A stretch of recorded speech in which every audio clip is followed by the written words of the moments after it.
If the Aggies want to win 9 football games this season, they have got to be 5-0 heading into the Missouri game.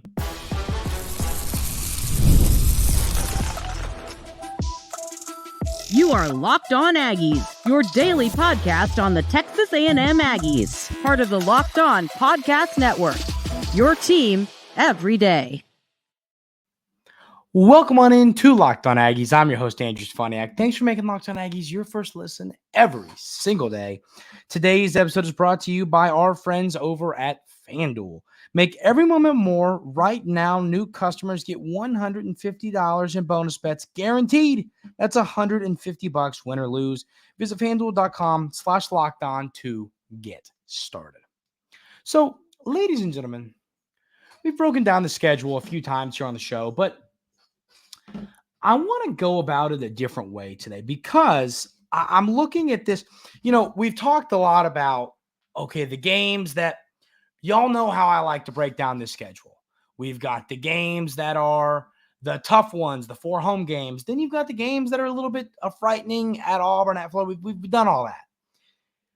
This conversation is more about the way the schedule lies. What do you need to be, whether it's for confidence, whether it's for momentum, whether it's for bye weeks? This is the conversation and how I want to have it. So let's run through the schedule once again, real quick.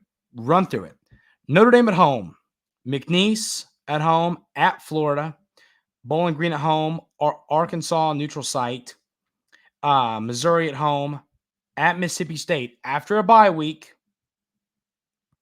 and then LSU at home, at South Carolina, and then New Mexico State after a bye week, at Auburn, and then Texas at home to finish up the season. So I said to start the show, and I mean this, I think that the Aggies need to be 5-0 if they want to win 9 football games heading into that Missouri game. Hear me out. This is more of a confidence conversation, and confidence is a real thing on the football field. I mean, really, it really does feel like if you start the season with a massive, I feel pretty confident saying Texas A&M is going to be ranked in the, 24, somewhere in the 22 to 25 range, I think, to start the season. So, because they're going to want that Notre Dame Texas A&M game to be a bang, and the way that you do that is you rank Texas A&M like 24, so it's a ranked game to start the season. And so I feel very confident the Aggies will be ranked to start the season. So, looking at that, we've discussed LSU at home, Notre Dame at home, Missouri at home, and Texas at home. And, and I've ranked my opinion on those games. I'll go easiest to, I'm starting to do this where I go 1B and 1A is LSU and Missouri. And then I think 2 is Notre Dame. And then 3 is Texas. I just think LSU's got a lot of question marks. They got that quarterback, Nussmeier's names, I believe, and we haven't seen it. People are hyped up about him, but we haven't seen a ton of them.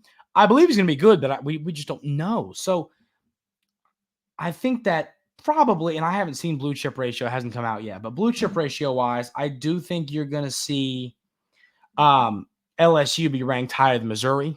That's just a gut feeling based on just recruiting and different things there. But the reason that's relevant is I still think the LSU's probably got a better roster, but Missouri's just got something about them. They just got something about them. So, your first 5 games, once again, Notre Dame at home, McNeese at home, at Florida, Bowling Green at home, and then Arkansas neutral site. I think you got to go 5-0 in those games leading into that Missouri game if you want to feel good about that game. I mean, if you go 5-0 in that stretch with a win in Gainesville and a win against Notre Dame at home, you're probably a top 15 team, because you're going to be top 25. So if you're 5-0, you started top 25, you're probably creeping into the top 10 even maybe. So, and I'll have to check the beginning of Missouri schedule, but I mean, if they're in a position where they're 5-0 too, or they're 4-1 or whatever, this could be a number 14 versus number 9 type of matchup. And, we talked about this last year. I forget how the schedule broke down now, but it was like you wanted to have a certain record heading into that Alabama game, if my mind serves me right. And I think that's kind of the same situation here. You want to be going into this Missouri game with a lot of momentum. I think if you lose to Notre Dame and then you lose in Gainesville and then, you take care of business against Bowling Green, McNeese, and Arkansas, and you're 3-2 heading into that game. I mean, we know that Kyle Field's going to be rocking. We know the 12th man's going to be ready to rock and roll. But I'm just saying there's a mental side to this, ladies and gentlemen. And I think as fans, we forget that sometimes. We forget it's really deflating when you lose the games that you're really pumped up for. And they're going to be pumped up for that game in Gainesville, and especially that game to open up the season, open up the Mike Elko era at home in Kyle Field against the Fighting Irish. And that's just my take here. So I think that if you go 5-0, you have you have 7 games to win 4 football games, right? And then that's still with New Mexico State on the schedule, at South Carolina, and at Mississippi State. And I do think those are both very, very winnable games. All those are winnable games, especially not New Mexico State. So there's 3 of them right there. So the point is, if you find a way to either beat Texas, LSU, or Missouri, you're going to win 9 football games. That's my whole argument. I think if you start the season 5-0, you win 9 football games, because I think you're taking 2 of your toss-up games, which is at Florida and then Notre Dame at home, and you're putting those in the win column. And listen, before folks are in the comments saying, am I going to predict Texas A&M to beat Notre Dame? Actually, yes, I am. I'm going to say that now, and I think I will for the season, and we'll get more into that. But my point here is, I understand that these are 2 tough football games. I'm not sitting here saying they're automatic wins and they're going to be 5-0. It would take a lot to be 5-0 heading into this Missouri game. It would take winning a football game, potentially 2 football games you're underdogs in 5, and that's not easy to do. So I'm not saying this is going to be easy. I'm just saying if you go 5-0, if you do it, if you start the season 5-0, you are going to go into that Missouri game with a ton of momentum. And then if you find the way to win that Missouri game, you beat Mississippi State on the road, we could be talking 7-0 heading into LSU. And once again, I can already see, I think folks forget that my job here is to, give scenarios, give beats. Do I think Texas A&M starts the year 7-0? No, I don't. I don't think that happens. But I'm saying if they're going to do that, I think you got to start 5-0. And well, yeah. You might say, well, Andrew, no crap. If you're going to go 7-0, you can't start the year 4-1. And that is true. My point is, I'm saying this is a momentum thing. They're going to be really pumped up for this Notre Dame game. And there was just something really deflating about being pumped up for a football game and coming up short. There is just something deflating about it, ladies and gentlemen. And I think you're going to see these players really go out of their way to try and win this ball game. I don't think you're going to want to see them lose this game. And once again, I know they don't want to lose. I know that, but this is just a game, man. I mean, they're playing for their coach. These players love Coach Elko. They're playing to start this era with a bang, and it's a football game. Listen, for those that are saying, well, Texas A&M's overrated every year. Okay. That's a fair argument from what we've seen recently. So is Notre Dame. Notre Dame is going to be overrated heading into this season. I'm not saying they're going to be a bad football team. I never said that, but they will be overrated. And I do think starting off the season in Kyle Field, I just think that the Aggies can win that football game. And I think if you win that football game, once again, there's momentum into the Florida game. I think momentum is a real thing. If you've played sports, momentum's a real thing. It's why do we see hits come after hits and hits, 2-out rallies? Why do we see runs in basketball? Momentum is a real thing. Why do you see a team, get a big 4th down stop in the first half, and then they're down 2 touchdowns, they come back and win the second half? Momentum. It's part of sports, part of the in-games, part of the preparations, part of the mental side of sports. And I think that the route to winning 9 football games starts going 5-0 to start the year. Because if you go 5-0 to start the year, even if you drop that game to Missouri, once again, I've explained it, you just have to find a way to win 4 more football games. Then if you lose that Missouri game, you just got to go 4-2 down the stretch. You go 4-2 down the stretch, and you win 9 football games. So that is what I'm getting at here. So I think that's the route to 9 wins, is you start the year 5-0. I just think that Notre Dame game is going to be winnable because it's the first game of the year. It's going to be a potential upset. People are going to be hyped up. It's going to be fun. Kyle Field's going to be absolutely off the chain rocking. That's why I think if you win that game, I think you start the year 5-0. So really, you could make the argument. I think if Texas A&M beats Notre Dame, they start the year 5-0 heading into that Missouri game, and I think that's legitimate. So that's my take on this. I think it's a fun conversation to have. And it just, every time I talk more about the schedule, I just get more stoked because we are somewhat getting close. I was just writing down some of the schedule notes, and I think we're 123 days away from, I said first pitch. We're 123 days away from start of the season, which is very, very exciting, ladies and gentlemen. We are almost there. No, we're not, but we are. So just remember that. We're going to talk about some question marks heading into this season. And listen, there's a lot of them, with none more important than the offensive line, especially with some recent developments. We'll have that conversation coming up right here on Locked On Aggies. But first, I could not go a day, couldn't do it, without telling you about our friends over at Game Time. Game Time is the only place anyone should ever be purchasing a ticket to any event. I absolutely love the Game Time app.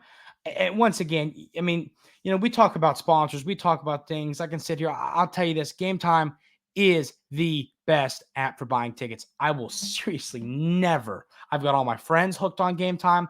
All of my buddies buy all their tickets to everything on the Game Time app. It's the only thing you should ever be buying a ticket on. It's just so simple to use, and it's not just sports. It's concerts. I was looking at Luke Combs' tickets last night on Game Time. It's comedy. It's theater. Whatever you want to go to, Game Time is the place to get it done. I promise you. I love how you can see your venue, your seat venue from the app. It's just the best app.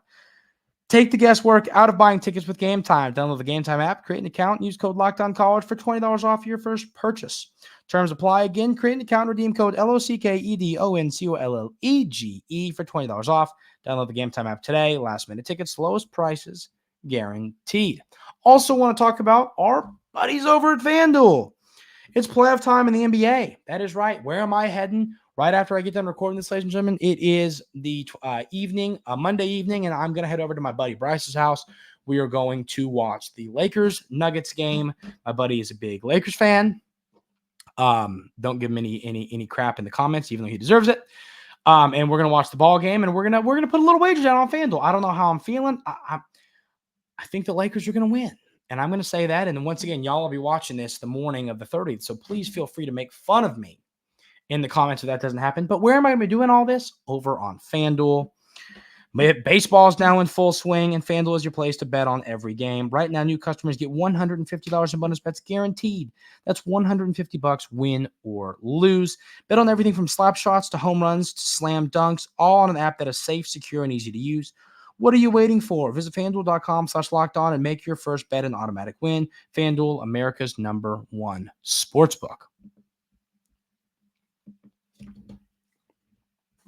So, we've had conversations about this a little bit, but I like to kind of try and explain things again and explain things a different way. And once again, things are updated. Things happen. Concerns change. And that's what's happened with this roster. I mean, the offensive line was already a concern heading into the start of the season. And then Bryce Foster decides he's calling it this career at Texas A&M, and he's going to hit the portal. And, you did a great job going to get the center transfer from Utah, Colley, who's a great player, started a handful of games last year, is a dude who I think can come in and really, really help. So if it weren't for that addition, I would be a lot more concerned about Texas A&M's offensive line. But we're still in that period where I bet you this right now. If I wrote down my starting 5 offensive linemen, I wrote them down right now, and I think if y'all wrote yours down right now, the starting five that runs out there in the season opener would not be the starting five that any of us have written down. I just got a feeling about that. Potentially because there's players not here, potentially because players are going to come on that we're not expecting. I think there's lots of different reasons why this is reality, but I just think this is reality. I think this offensive line is going to be an ever-changing issue for this team. I think we're going to see a couple more players added. I think how are some of the transfers that came in going to help? How are some of the young guys going to help? Who's going to step up? Who's going to be better than they were last year? There are just so many question marks about this Texas A&M offensive line. So that's the biggest question mark, the biggest concern. And there's no debate to that. I mean, you can't look at this and have any other concern about this football team than the offensive line. Then the next thing I've got here, and this one's important to me, and it's Connor Wigman's health. He looked fine in the spring game. I'm saying health-wise. I know he made some throws that you kind of went, but the spring game, you're not going to get a real feel for how his legs are feeling. Quarterbacks aren't running. If they are running, they're getting tapped and tackled. What tackled means they're touched in the spring game. And so, is Connor Wigman actually healthy? I'll tell you this. We just talked about it. 123 more days until the first football game of the season. I don't see a world where Connor Wigman isn't 100% by then. I mean, we're talking nearly a surgery that they said, wasn't it the original diagnosis? It was going to take like 3 months to be okay. And if I remember that right, but the point here is we got to be getting close. We got to be getting close to Connor Wigman being ready to rock and roll because we need him healthy. Like you need him to be healthy. And I think that he's getting there. I think he's starting to get closer to healthy, but I don't think he's there yet. And he needs to get there. We need a healthy Connor Wigman on the football field because, once again, I've said it time and time again, I think he is ready to explode. I think he's ready to have a massive season. And if he can't use his legs, he's not Connor Wigman. We've talked about his athleticism and how much it means to his game. It means a lot. If he's not 100% in his foot and he can't run right, it's going to affect his effectiveness because he can't bail out of the pocket and pick up 7 yards, pick up some first downs on third and medium. He can't do that when he can't run well. Connor Wigman is best when he is able to run. He is a passer first, but a runner and a guy who can move with the football second. So he needs to get healthy, and that's a definite question mark. I think that the wide receiver room, in all honesty, is right up there with offensive line when it comes to concern. I talked about this yesterday. I think it was a pretty solid breakdown of this. And I'll tell you, the more that I think about this receiver room, the more I get concerned just based on a little bit depth, but also depth, yes. But at the same time, I also think that the concern a little bit is, do you have are the guys that you have, are the 3 guys you have good enough to them being Noah Thomas, Moose Muhammad, and then, of course, Janae Walker. Are they good enough to be someone step up? Can one of them step up? And I think that they can, but I think that one of these guys can step up, but it's going to take that. And listen, I've said it. They're going to go get somebody else from the portal. That's not even a debate anymore. We've talked about who are they going to go get? Are they going to go get 2 guys? We talked about missing on the Lambert Smith kid. And I think that the more I sit here and think about the wide receiver, and the more I go, yeah, you got to go get somebody. It's not even debatable anymore. I like those guys. I like Tease. I wish Jabri Barber wouldn't have gone down. I'm fine with Cyrus Allen. You got to go get somebody else. So those are definitely my concerns as we sit right now. And then the last thing is for me is, did the additions to the secondary from the portal help? I think they have.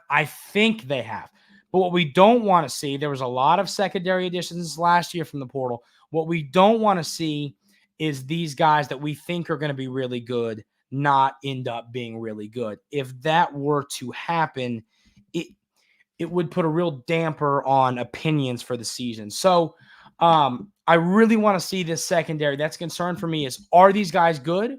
What is the deal here? Are they legitimately good? I want to see these secondary additions via the portal really prove that we are what I think they are. And I think they're going to do that, but it is a question mark heading into the season. I have a couple thoughts about the 2025 schedule, and it'll all make sense coming up right here on Locked On Aggies.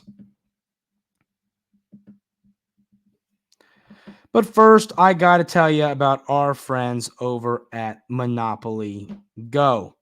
All right, game off. We got to pause here to talk more about Monopoly Go. I know what you're saying, flag on the play, but there is just so much good stuff in this game.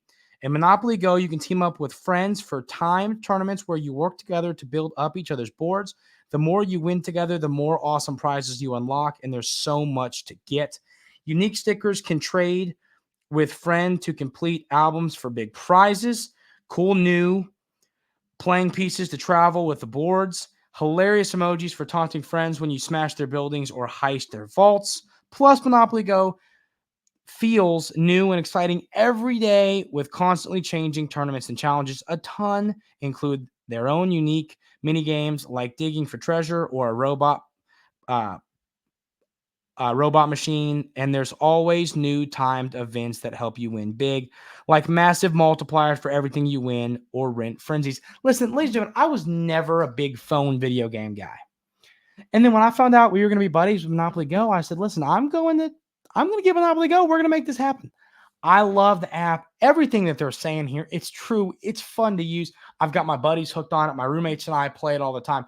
It's a fun app to use. If you're a phone game person like I've turned into thanks to Monopoly Go, this is one you got to go check out. And once again, there's always something fun to discover on Monopoly Go. So get off the bench and go download it now for free on the Google Play or the App Store. Game on. So the last thing I want to talk about just for a couple minutes here is this 2025 schedule. And some might go like, Andrew, what are we talking about this for? And I have a reason, and it's going to make sense. I think that you need to win now, okay? Like win now, 2024. And the reason I say that is because this schedule is just not fun. We talked about how the reason I have such high expectations for the 2023 or 2024 season, is because you have a manageable schedule. You play all of your tough games at home. Now in 2025, you do not. Your home games are Auburn, Florida, Mississippi State, and South Carolina. I think that those games are all going to be winnable at home. I think you're going to have 4 home winnable games. I do. And I think at Arkansas is going to be winnable. Once again, ladies and gentlemen, I'm just not believing in that. So I think 5-3 is very much on the table next season.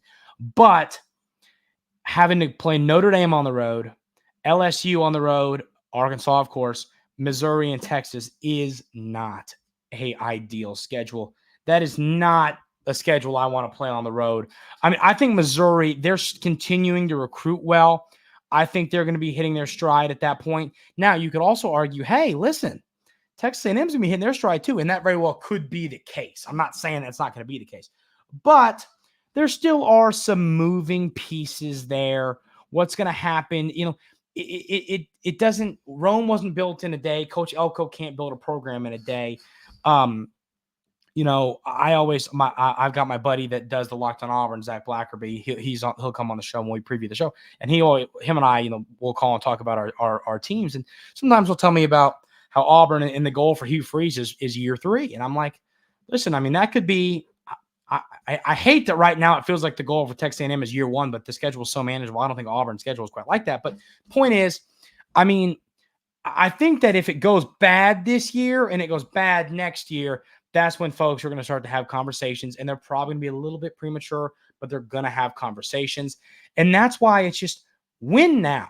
I mean, you got a tough schedule next year. If you find a way to win 9 games this year and then you go 5-3 in the SEC next year, I don't think anyone's going to be upset. I'd love to go 8-0 in SEC next year. I'm just saying that's not going to be easy with this, having to go to Texas, to Missouri, and to LSU. 3 good football teams, tough places to play. It's going to be the first time you're playing back at Texas in a very long time. You've played them, obviously, because they'll be coming to Kyle Field, but you got to go to their place. That ain't going to be fun. So that's my thoughts on this schedule for 2025. And I think you got to win now. I think the goal needs to be to win football games right now. And, of course, the staff is going to try to do just that. That's going to do it for today's episode of Locked On Aggies. I really appreciate y'all being here. If you haven't already, hit that subscribe button, hit the like button. It really does help the show out. Appreciate y'all being here every single day. I hope everybody has an outstanding rest of their day, and we will see you tomorrow.